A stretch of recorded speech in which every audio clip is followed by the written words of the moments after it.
Well, D&D is dead. Dead as a doornail. And I can tell you the 3 culprits who killed it. I love this place! All right, so maybe I should explain what I mean by dead. A few years back, there was a fantastic analysis of the death of geeky subcultures, and I'll put a link to it in the description of this video.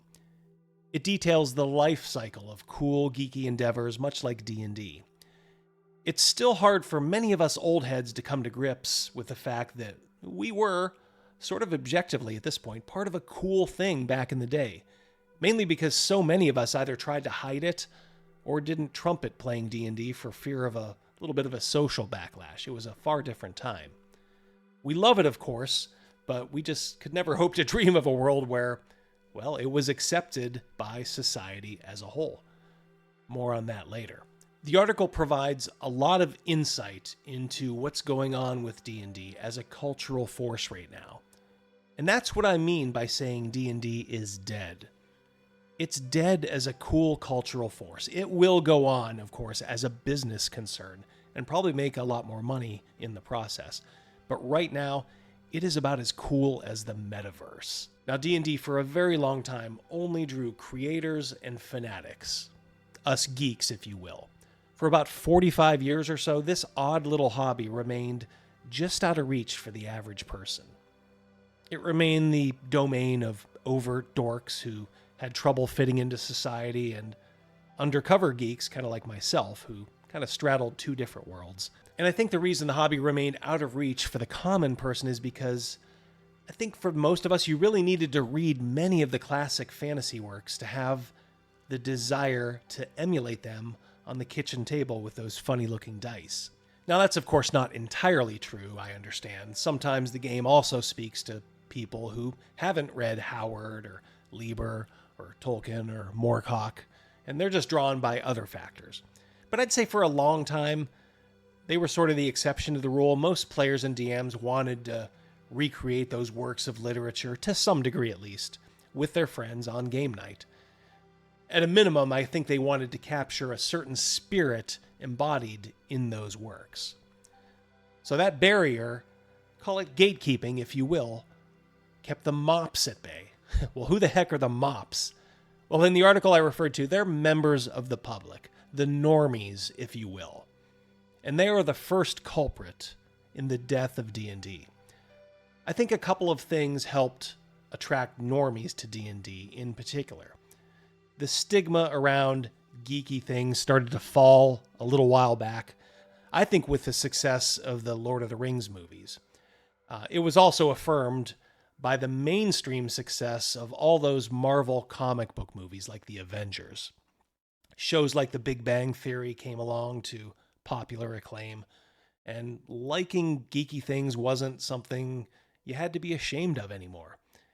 And this led a lot of people to realize the virtues of tabletop role-playing games.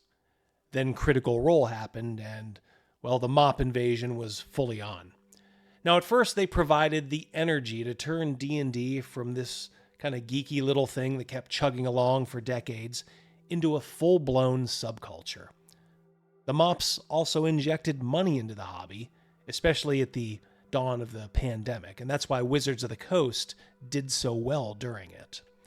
This kicked D&D into heights of popularity it hadn't seen since it first gained traction in the early 1980s.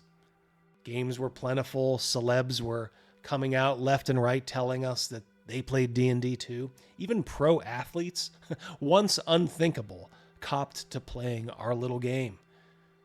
Folks like us who'd been playing since the 80s realized a vision of not having to be ashamed of the game we played in secret anymore. We could be free and proud and holy hell, what is this? Yeah, so now it's sort of like that Twilight Zone episode where a small-time thug dies and gets everything he wants from his guardian angel. He thinks he's in heaven, of course, only to realize how boring it is to actually get what you want. Look, I don't belong in heaven, see? I want to go to the other place. Heaven? Whatever gave you the idea you were in heaven, Mr. Valentine? This is the other place.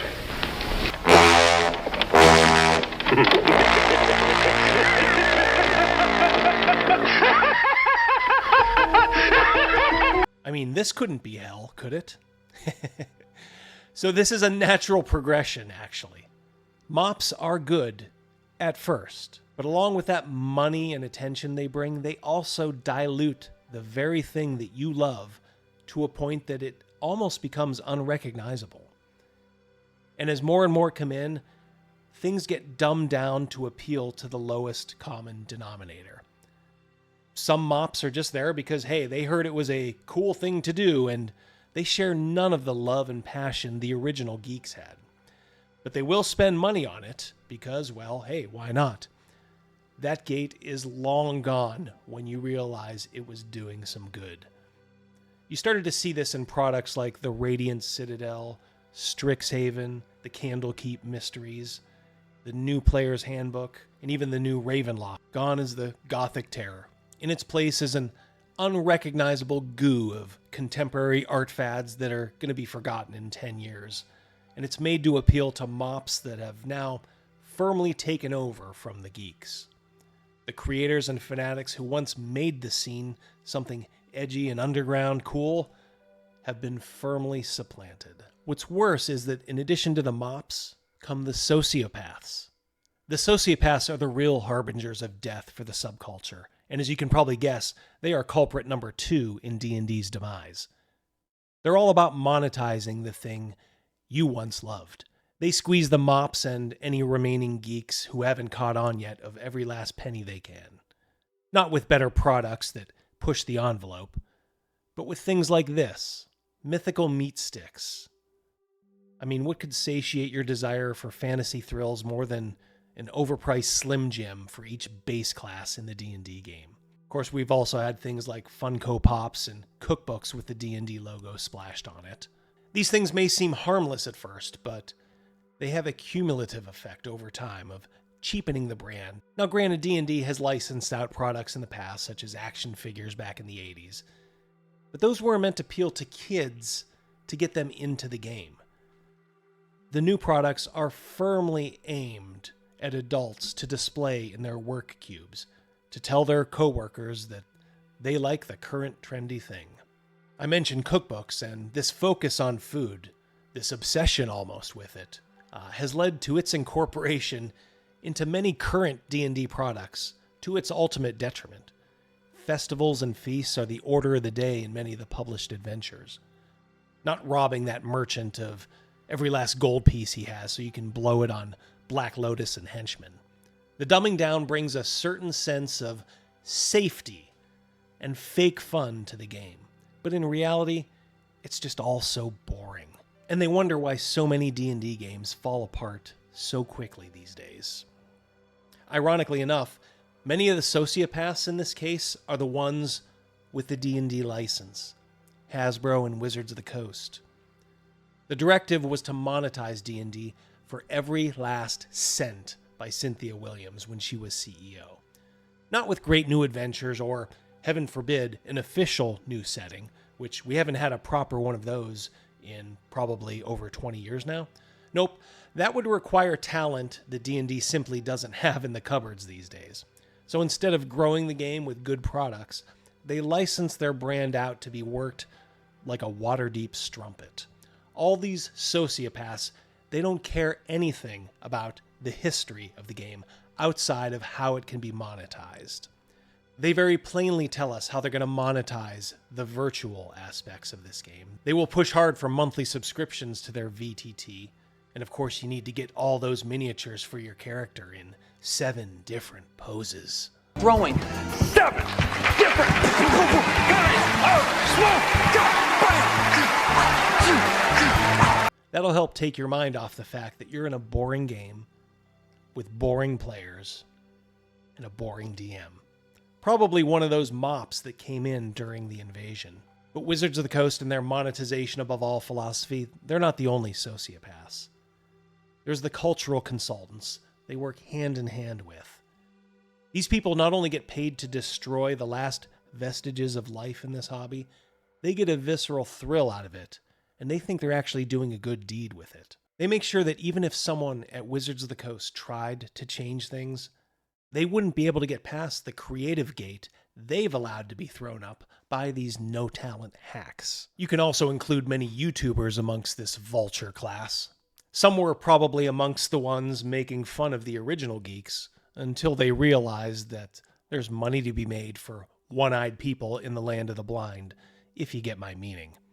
People like this and many others on the platform become cheaply paid spokespeople for D&D, and together they feast off of the bloated, dying body of the game that we all used to love. It just takes a free copy of the next new edition and some airfare out to a creator summit, and you're all of a sudden working for the man. Anyone with a shred of dignity is starting to realize just how uncool this scene has become, swamped by increasingly blasé normies and untalented scavengers who are currently harvesting it for every cent they can get. So I said there were 3 culprits, and I've introduced you to 2 of them, the mops and the sociopaths. So who is the last culprit? Well, if you're around my age and played in the 80s, 90s, and early aughts, then simply look into a mirror, because we are the final culprit. For we bear the ultimate guilt of hoping our little game would get popular one day, not realizing that mainstream popularity is the death of every cool niche thing that ever existed. We didn't gatekeep nearly enough. As a whole, we didn't laugh at the posers, the shitty adventures, the cringy art, and the safety tools nearly quick enough to stem the tide, even though the warning signs were there for a long time. We wanted the glow of celebrities playing our little game because it felt good, not realizing that in order to appeal to everyone, they had to break what made the game cool in the first place. So now D&D is a game made not for geeks and those that loved Conan and Elric. It's a game aimed squarely at the last mop in the door. The one who's on their phone for 3/4 of the session and flashes a fake smile when it's their turn to make an attack roll before quickly going back on to Instagram. And so we have the tasteless gruel of D&D 2024. No salt added. Well, no salt needed. It's not for you anymore. But there might be a glimmer of hope. That article doesn't account for something unique in tabletop gaming. And that's the fact that in this hobby, it's rather easy to plant a retro flag where people who've had enough can go. You can embrace older versions of the game that aren't so easy to learn or game to your advantage. There's a lot of retro clones and homages out there, some of them going back to the very foundations of role-playing itself, taking refuge behind a very high gate, safe from those wandering mops and ravenous sociopaths.